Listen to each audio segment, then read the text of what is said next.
Bonjour à tous, c'est Rash du blog 3divisionsfr.net et voilà aujourd'hui je m'attarde sur le jeu Blur ou Blur ou Blur, enfin comme vous voulez.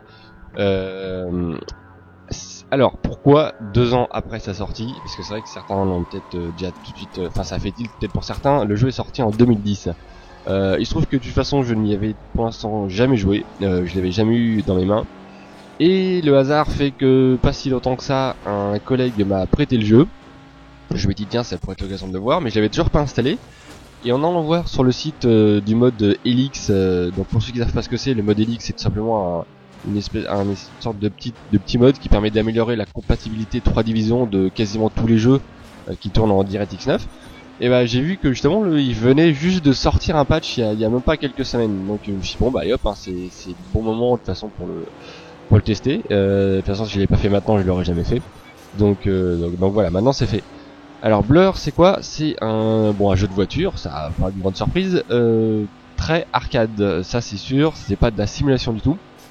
Alors il se différencie par rapport à la plupart des jeux par la présence de petits power-up, donc c'est les genres de voilà les petits icônes que vous voyez, qu'on retrouve par exemple dans les Mario, mais plus récemment dans Skydrift ou dans d'autres jeux du même type.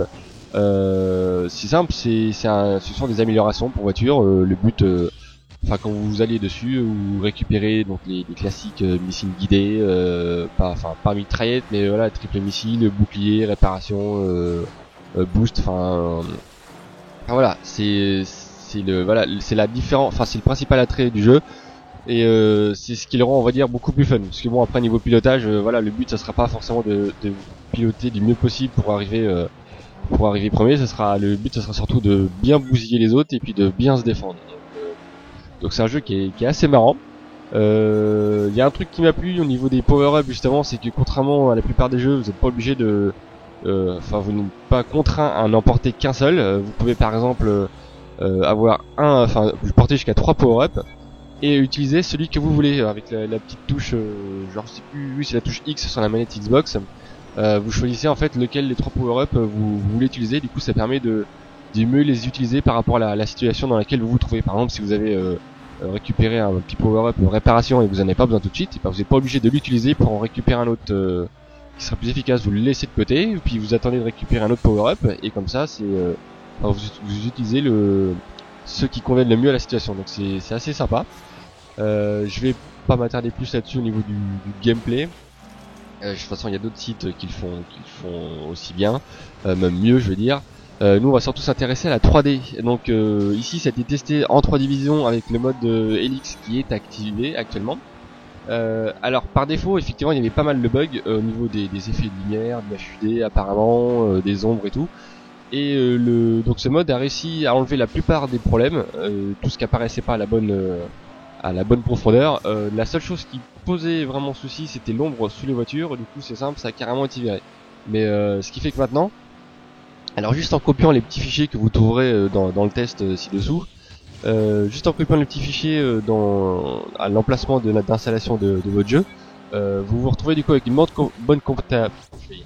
avec une bonne compatibilité, sans rien désactiver. Là le jeu par exemple c'est simple, j'ai tout mis à fond et je me suis pas posé de questions, voilà, y a rien à désactiver, ça se fait tout seul.